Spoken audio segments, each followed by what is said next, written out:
Oh, I love it. Good Okay, morning. we are live. Woohoo!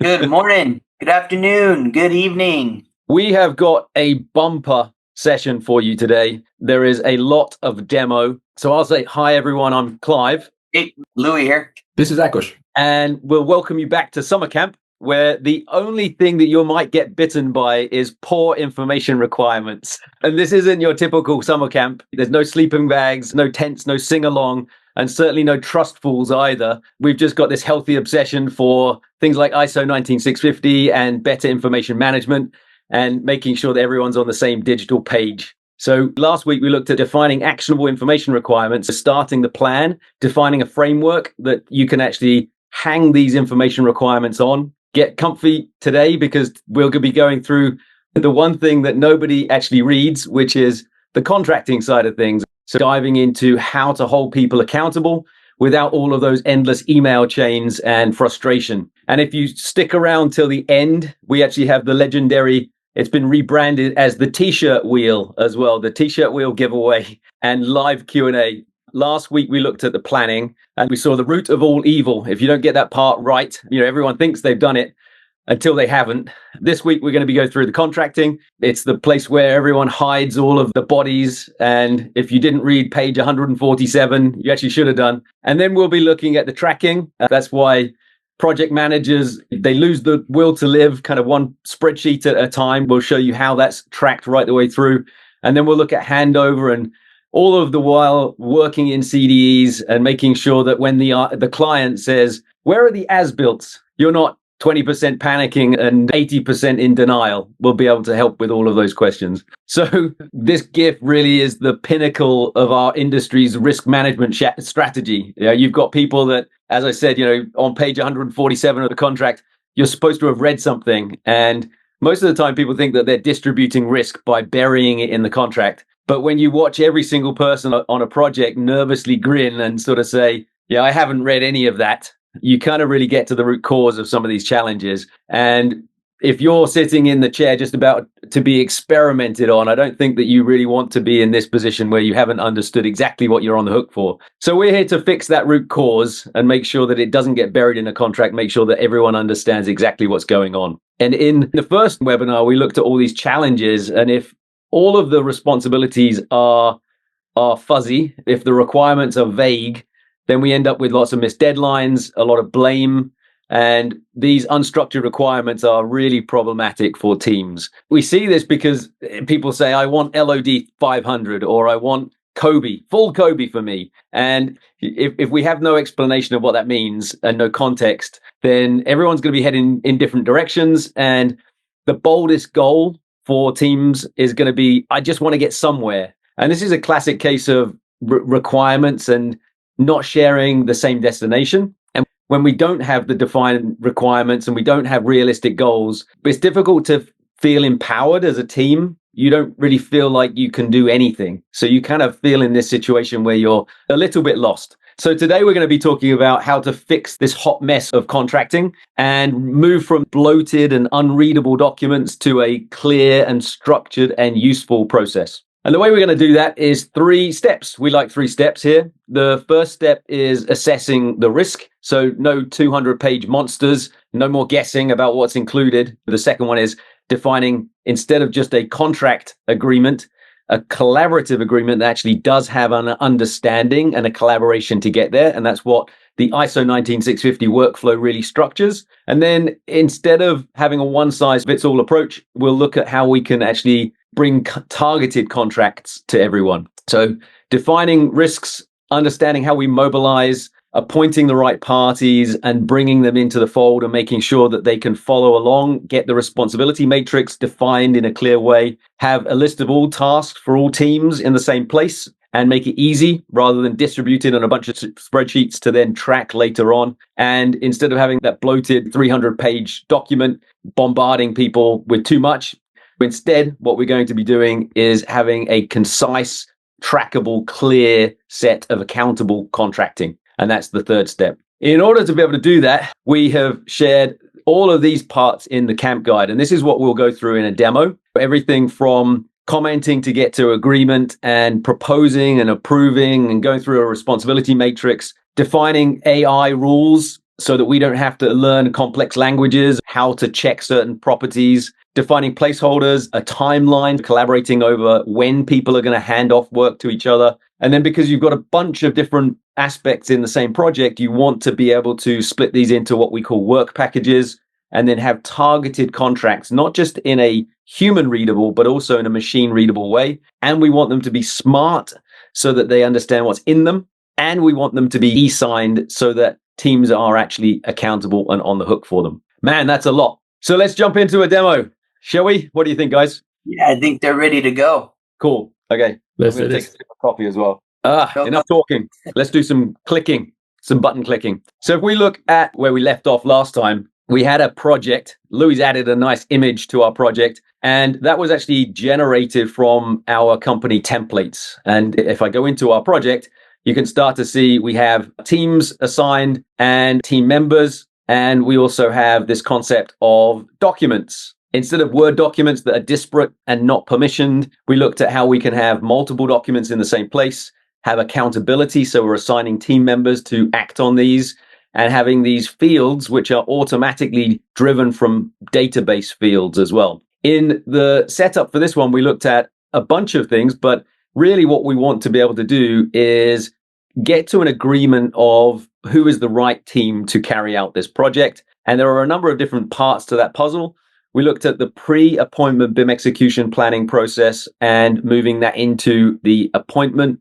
So we actually have a contract BIM execution plan, and also understanding analyzing risks, and also understanding and mobilizing a team. So I've just added, with 3 clicks of a button, from our company templates or from our standards, the way to analyze risk and mobilize a team, and from all of our standards. We can even add in appointment language if we've got all of the information particulars, meaning where do we find all of the definitions for some of these things, and even all of this language from a protocol perspective. So what is the legal language? We can even add in all of this type of language as well into our contract. And what we end up with is a bunch of documents, really useful starting points that we can then go through and fill in. We're not going to focus on this one today, but just to give you a flavor of what you might see is some of these tables, some information, some that are useful as a resource for other teams, and some things that you might want to include in a contract, some things that you might not. So Yeah, all of that. Oh, yeah, go for it. Yeah. In the previous webinar, we covered all the permissions that went through all of that, the assignments, and the approval workflow by sections. But yeah, this is super cool. Most teams spend many weeks trying to cover all this, and lots of time wasted because maybe these documents are in different locations with different permission levels because of security concerns of access of certain teams. Well, everything's managed here, but you can still manage the access to which teams can access certain documents, keeping everything in one place. So it makes it really clear and easy to act on.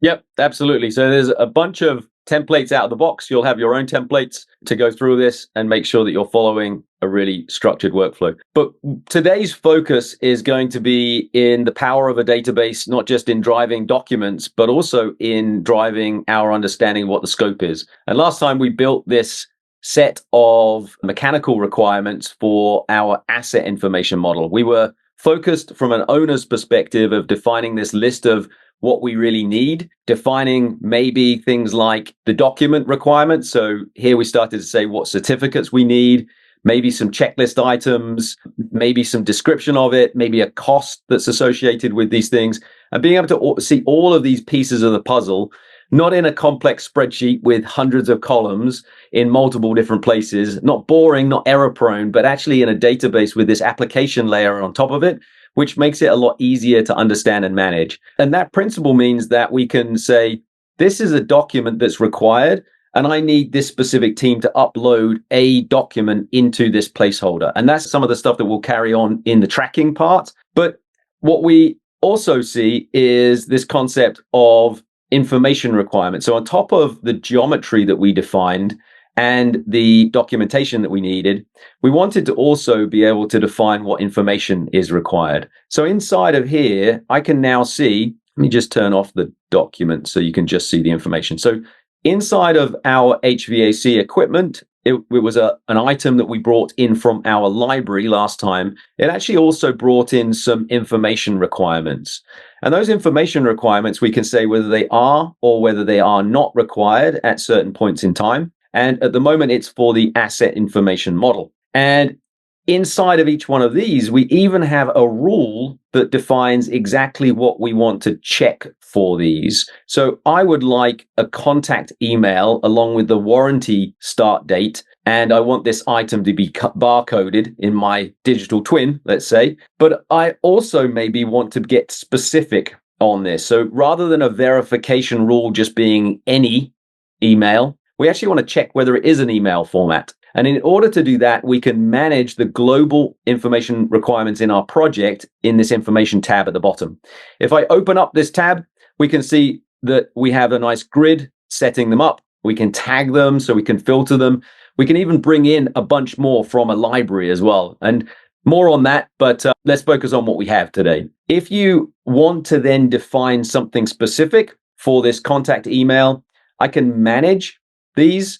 And instead of saying any value, I'm going to potentially just pick one of these. But if I want to define it with a bit more specificity, I can say I'm going to use the AI rule defining. And I'm going to say, I want this to be in an email format. And if I say generate this from and being in an email format, it will now say, check, this is an email format. Let's make sure that we follow the right definition. Yeah, okay, so that looks better. So we're saying that we need an @ symbol in the middle. We need something to end it with.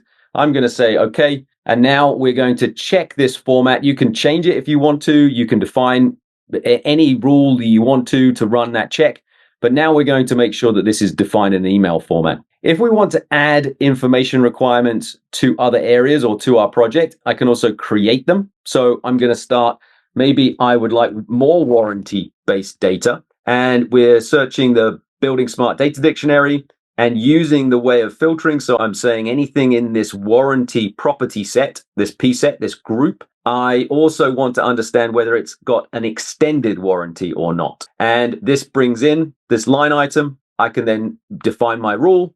I could maybe make this into a date or a number so I can understand what maybe the value and then some units in here as well. But let's save this one. And now let me just add some of these to our other line items in here. So I'm going to assign these and you'll start to see them also being assigned under each one of these as well. I'm going to assign them to our heat pump. So we've got all of these and everything is also linked into the Building Smart Data Dictionary. So if I click this link, let me just click this link and then you can see where this goes to Building Smart with the definition of what an extended warranty is and where it's used, etc. Whoa, this is super cool, isn't it? I mean, it's not just a powerful database, as you outlined in the beginning. It looks like an Excel sheet with some brain, actually. I think so. If I just quickly want to summarize and run through, responsibilities, information requirements, but also not only model-related activities, but we will also see some documents that we can manage in the same place. Also tied into AI, so to help us to creating information requirements in a language that we don't have to speak, linking into Building Smart Data Dictionary as well. So it's a lot of content that we can put behind this nice looking user interface as well. And I think that your demonstration that you just showed us, it really shows how this can be set for scalability and repeatability. So now reusing this or building upon the scope that you just created is going to streamline the downstream processes quite a bit. Yeah, absolutely. And you mentioned responsibility matrix there. So if we were to morph this towards a responsibility matrix over different milestones and start to include different deliveries, we could even start to add those here. So if I'm going to add maybe like a couple of milestones, and then if I update the names of these milestones to be, let's have one that's 3D coordination, and let's have one that is a cost estimate, and let's save both of these. I'm going to move the asset information model milestone to the end. So you'll see it move in the background as well. And now we've got a grid that we can start defining what the requirements are at an earlier stage and what requirements maybe change over time. And in order to do this quickly, I'm going to use the quick assign tools on the right-hand side. And I'm going to simply say, maybe for our 3D coordination, I would like to see the detailed elements, and I would like to see them potentially in their proposed location so that I can coordinate with other teams. And maybe I'm going to take on the responsibility of modeling them early. I'm going to propose this to other team members, and I'm going to simply add some of these just quickly by clicking, and you can assign. And maybe I need some help on where these are, and maybe I only need, let's say, the symbolic representation for these fire dampers. So I can quickly assign these, and I can start to say also whether I need the information requirements and the documentation. Let me turn on the information requirements, and I could say, potentially I don't need them here, but maybe I do need these for our cost estimate, and maybe I only need a symbol, but I do need to know maybe on the estimate, I just need a document. I could add a document requirement as a placeholder and start to define this. You can see how I'm building these up and how I might need certain geometry, certain information, certain requirements at certain times. And these milestones are completely flexible. We can group them into stages of a project, into phases of a project.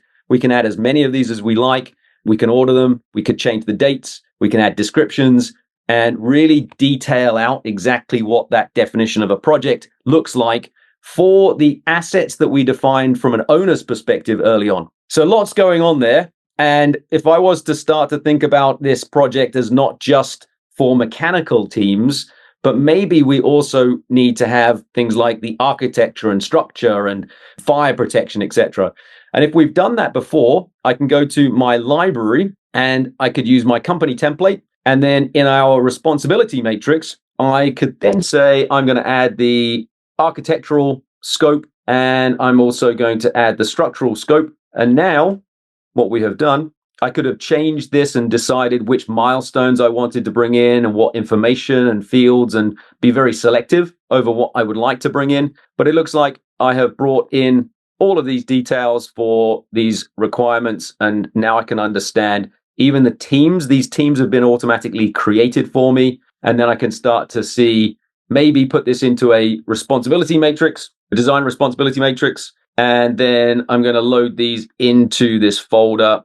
And now we have one folder, design responsibility matrix, over these milestones. And maybe if I ordered these and said that the architecture is first, just architecture, structure, mechanical, and you can see all of these requirements that have been defined. Yep, Clive, I'm approving some of this scope that you've proposed. You're going to approve it. Okay, I can see you've approved some of this. So let's see. I approved it. So what we've just done is clearly defined some stages. He's grouped some of the assets inside of a responsibility matrix. And really, it's just been much more clear to jump in and see this. I personally have dealt with spreadsheets that were massive, and it was even hard to get the teams to just look at it because they didn't know what would belong to them right away. We couldn't even count the amount of content that belonged to our team versus other teams.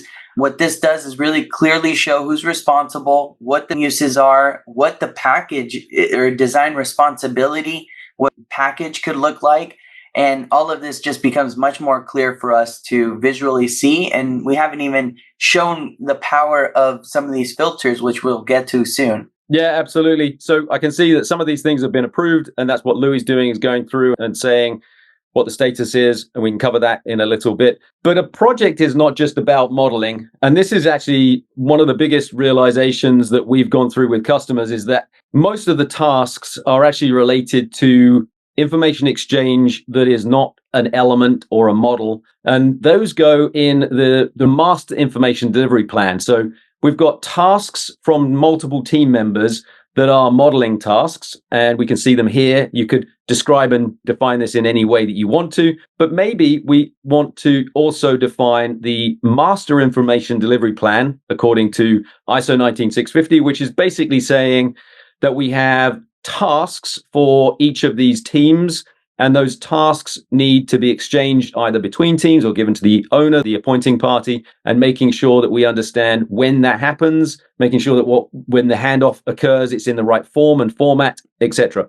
So I'm going to add the master information delivery plan as a table as well into our project. And you can see that we see things like the architecture and different milestones. We require certain things. In this example, I think we said that the 3D coordination was going to be a deliverable that was earlier, but in this, we might have the requirement for visualization, and we need a VR experience in a web VR format. We need JPEG 360 views. We need Unity 3D fire simulation VR. Wow, there's a lot. We need a 3D model. And at the moment it's saying I need a 3D model in Revit. Maybe I also need to have a 3D architecture model in an IFC file as well. And I'm going to assign that to the architect. So then I can add this and it becomes a requirement. This is a placeholder now so that teams can upload their models directly into here as well. And then the building design package maybe needs concept design, it's PDFs, there's IFCs, there's Excel, data sheets, PDF, etc.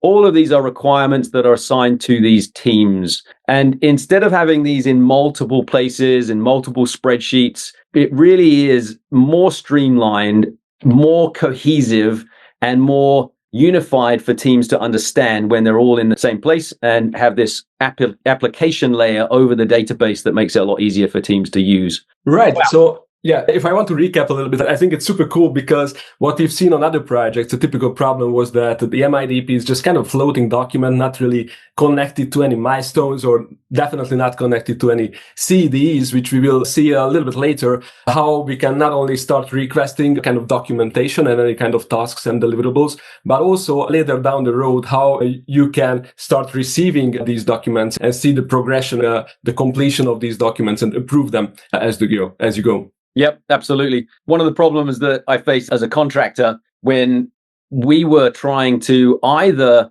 bid this out to multiple teams or when I was receiving documentation, it was always there was too much. It was always this tender document that would come through and it would be this huge slab of wad of paper. And we would joke about having to weigh that tender document when it came through as the contract, and saying if it was really heavy, then we would pad the price. We would add more money to that bid. And so having all of this in one place can be quite difficult. You know, you've got a lot of detail, a lot of information, a lot of requirements, everything in here. And so instead of just looking at it and managing it like this, we actually have something called work packages. And in order to bundle work together, we can create a work package, which will be a filtered view that can then be used in contracting, can then be used to just share it with others, and can really define a clearer, more targeted scope. So if I create a work package and I'm going to simply say that this is going to be the architecture, we're going to say that it's the architecture and the task information delivery plan. So we could define that and say, I don't want all folders. I want to just say, maybe I want the architectural and the architectural folders in here. So we're selecting the two hierarchies. And then maybe we want to just say that we want to have the 3D coordination milestone, and it's only for the architecture team. And we actually don't want to show the cost in here. We just want to show the documents, maybe the information requirements at the same time. We can add a description and then hit save. And what we do then is we've defined a filter. We've filtered just their scope here, and we can then see a much clearer view, a much easier way of describing and understanding what's required. And we can even send them a link. I can copy this link, it copies to the clipboard, and now I can go to another browser tab and I can just paste that in, or I could send that to a team, and now they just see this set of responsibilities. So it's really much more targeted, much clearer, much easier way of doing things. If I was to create another one and say, let's create this as a mechanical modeling scope. And here we would choose potentially the team. Let's say that's mechanical engineers tasks, and it's only the approved content. And we only want to show them the information requirements as an example. So now here it is. This is their team's work, and we can jump between them and understand each of these scopes really clearly. We can share a link. We can start permissioning this and start making it super easy for teams to understand. Yep. So it's pretty good. I just saw a comment or a question. If you're not the expert, who should be creating these packages? And, this is perfect because now you can send me that link. And as the trade expert on my end, I can review this and give that feedback right away. And we haven't sent a PDF yet, just collaboratively looking at the scope and seeing what would be the best approach for this project without, having that formal e-signature yet or any of that workflow through PDFs, which could be overwhelming, especially when you're looking through a huge list of content. This is directly specific for my trade. Yep, absolutely. And I think that's the benefit of having a structured process like ISO 19650, which basically says, let's not hide it all in a contract. Let's actually have a collaborative and a tender process which brings the right people in, starts to evaluate to see whether they actually have capability and capacity through that pre and post appointment BIM execution planning process, and then bringing them in to understand the responsibility matrices and actually collaborating in an environment that is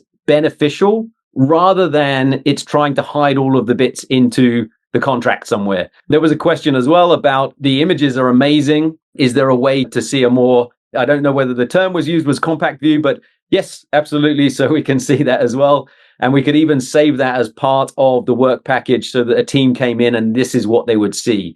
So you really can understand all of this in a really clear way. So now we've got a set of requirements and we understand people's scope.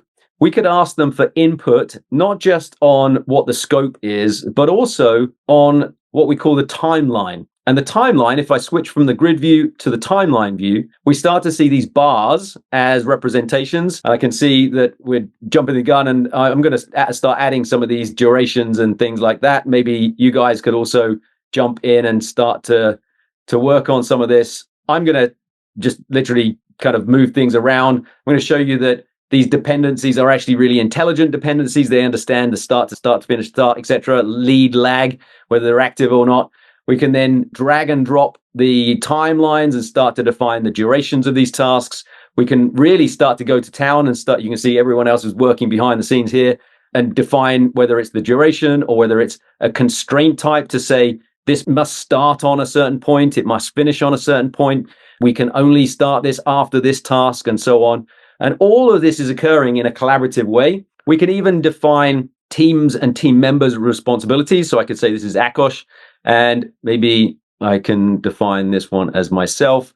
Let me change the team just so that we can see. Oh, yeah. And we can start. Oh, actually, I changed the team and now it's filtered out of this view. So you can see the power of those abilities to be able to define these and manage these and understand how to package the work in a way that is useful. Yeah, so the beautiful thing about it is that it's not just a timeline, not just a couple of bars in a presentation, but it's really have the same depth. So as you were clicking around on these tasks, you see that requirements are being linked to these tasks. Let it be document, let it be information requirement, checklists, all that kind of information and requirements are being recorded here together with the decision making, the activities that are occurring on the task. So it's really just another view of the same set of data, but the perfect view that we are most commonly using, the Gantt schedule, to really start adding durations, dependencies, starts and end days to these tasks. Yep. Oh, so we've looked at a lot. We've defined, let me jump back to the all scope and let me switch back to the grid view and let me turn it back to a full view here. So we've got lots of different ways of looking at this data and lots of different ways of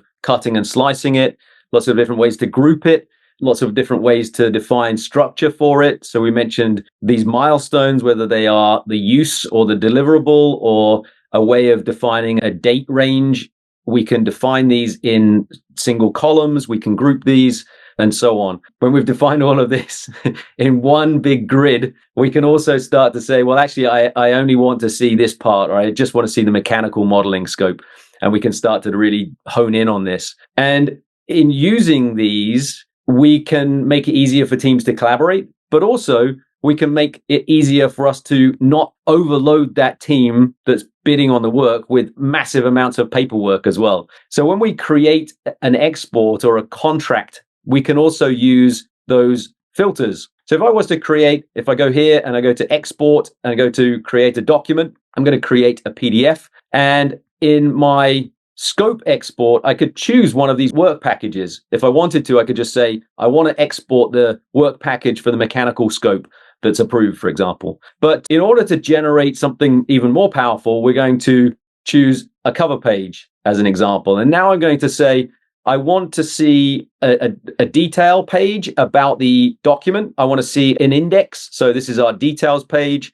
I want to see an index of all the different documents that are here. I want to actually produce a page that has the information, which is that got that image on and any other information about the project that we've added. I want a Teams page. So I want to actually add a directory of all of our team members. I don't want to have to format this and define it and clear it. And maybe I want to filter this for just certain teams. I then want to understand the exchange information requirements. And in this case, I'm going to include the BIM Execution Plan. If I go back to the start here, we can see that now the document index is updating for us. So we've got the project information, team directory, the exchange information requirements, and the BIM Execution Plan. Then I'm going to say I would like a grid of requirements as well to be added to this. So now we've got this scope grid. And if I go to the scope grid, you can see this is exactly what it looks like. Maybe I'd need the timeline as well. I want to see what the timeline looks like. And we can start to see this set of requirements. And maybe I don't want to see some of the tasks that are on other teams. Maybe this is just for the architecture team's tasks. And now it's filtered out for just those tasks that are important. And then I want a really detailed print because this is going to be part of the contract. And I want the information requirements backed up with a really clear legend about all of these things. And then I want to add appendices to this as well. And I want to get an approval from all of the team members or some of the team members. And I'm going to say, this is the contract. And I could be a lot more inventive with this. But right now, it's creating me a PDF. And instead of me having to go through all of that pain and heartache and formatting in order to be able to create this, I've actually just created it in a couple of clicks. And it's all indexed for me. It's all hyperlinked for me. It's all really clearly, nicely defined for me. Everything that we see in the grid, for example, let's go to some of the, it's filtered for the architecture's tasks. I can see the detailed requirements. It's all hyperlinked. So if I click on a link, I can see these are the information requirements in more detail. Down to the work packages, down to the document requirements. You can really start to go to town on this and make it really simple. And we can get a signature on this as well. All of these other documents in here are placeholders. We're going to dig into the CDE side, and we're going to dig into filters and assignments and approvals and so on and so forth later on. But if we were to say, let's see this one at the moment, we can see this is the one that we want to review and sign. In order to get a signature, I am going to start this off, and I could write my name. I could also sign my name like so. I'm going to adopt and sign that. And now we can start to see. So I can see Louis approved it. I've approved it. Akash is in review at the moment. But I can then, as that contract is being approved, we get the whole golden thread. We can also see signatures and everything all signed off on our cover page. Everything's in the same place. All smart contracts. I can see all the comments coming through, which is pretty cool. So seeing it from Clive's end as the one producing the contract, all that data he was able to just select and say, I want a grid. I want the BEP to be included. I want to filter for this. But on the receiving end, man, it makes it so much easier to just see what's relevant to me. He was able to filter for just the architectural scope. This is my contract. I know this is me signing for this specific scope of work, not having any overlapping scope or being worried that I've signed for too much because, there's just tons of paperwork and, pages from the scope. I know that this was targeted for me. And also being on the receiving end to look at this in Plannerly in the scope view and be able to filter for anything without having to skim through that PDF. The PDF, yes, is formal. It's what our management, our lawyers need, right, to sign off on agreements. But ultimately, if I can use something that's very dynamic and very easy to use visually and go through and search for my scope of work, which I know is tied back to the contract, makes it so much easier for me to just go back and forth and be more confident in the scope that I just signed off on. And in addition to the scope in a human-readable form, what we're going to show you in some of the follow-up webinars as well is how machine-readable scopes even more important sometimes to streamline that workflow. So if we were to e-sign a PDF, well, wouldn't it be cool if we could create an IDS, an information delivery specification, and also sign that document as well? So let's see whether we can do that. We would create an IDS specification. I can simply give it a title, or let me just leave it blank and it will fill it in for me. I won't go into the details of this, but it's created me this. It's that instant, and it's now generated me this machine readable form. And you can see these are the rules that we set up for the email format, and everything is defined. We can then get an approval on this, and I can say, I want to select some signatories. I want Akos's signature, or I want Louis, I want everyone's, and then save. And then that goes out. It sends them an email and so on. And we can go through this process of reviewing and signing this. So imagine if you're not just restricted to PDFs and getting a signature on PDFs, but what if you're able to get signatures on an information delivery specification as well? It was funny because I was just typing something in the chat, so I didn't even see when you created an IDS. It was so quick and instant. It's really important for me sitting in the region. OpenBIM and Building Smart and IDS is really relevant. And I believe it's a great vehicle. It's a great way to communicate the needs in a machine-readable format, so we don't have to recreate things. But I also see a broken process because in many cases, it's an additional step, an additional tool to create an IDS and absolutely detached from the contracts. But now, as you just demonstrated, it's absolutely part, and it's just another view, again, on the same set of data. It's a nice and human-readable version that experts can agree on and communicate over. It's now machine-readable format of that. And I see in the chat that it would be interesting to see this same workflow, or how the workflow continues in authoring tools like Revit or Archicad. And yeah, it absolutely does. So we have a couple of case studies about those on our website. So probably I will post or put in some links where you can follow up on those workflows as well. Yeah, there's an Excel export option is also available, and Revit plugins that help import that information back into Revit elements. Yeah, many options that you can do with this information. Very cool. Okay, so we ran through a bunch of stuff in the demo. We'll come back to a little bit more because we've got a challenge for you. But we're here now. What? So, okay, you're fixing all these broken things. We're really serious about trying to make this easier and making sure that it's for the whole entire team. And this is up to you whether you want to join in or not, but we beckon you, download the camp guide. It's a cheat sheet. It's completely legal and completely free, and it's actually useful. So download the camp guide. We'll put that in as a link. But this is your challenge. So we want to get you involved, and we're throwing down the gauntlet. You can create a free account. If you didn't know already, you can go to plannerly.com and hit the join free button. And then you can access a free account. You can start to play around with it. And we want you to create something using these new fields, and create something smart, create something weird. We're totally open-minded. Use the custom fields in any way you want to. And then if you could show an example of that, an email, either a video or an image, or invite hello@plannerly.com to your project. And we will evaluate those and present a winner as part of this camp series. And when I refer to this, when I look at this, let me go to an example. We don't just have the model responsibility matrix with all of these different things from mechanical and structural and etc. But we also have, as we saw, master information delivery planning with all of these tasks and the 3D model requirements and the work packages and things like that. So if we show these are the requirements from a placeholder, from a container perspective, and trying to understand what documents. But also think about project setup tasks, whether it's kicking a project off and appointing an information manager and setting up a common data environment and understanding what the requirements are, what the checklists are. But in addition to that, this is the tasks side of things, the fields. You can create as many custom fields with data types to your heart's content. And these could be pick lists and a whole bunch of other things.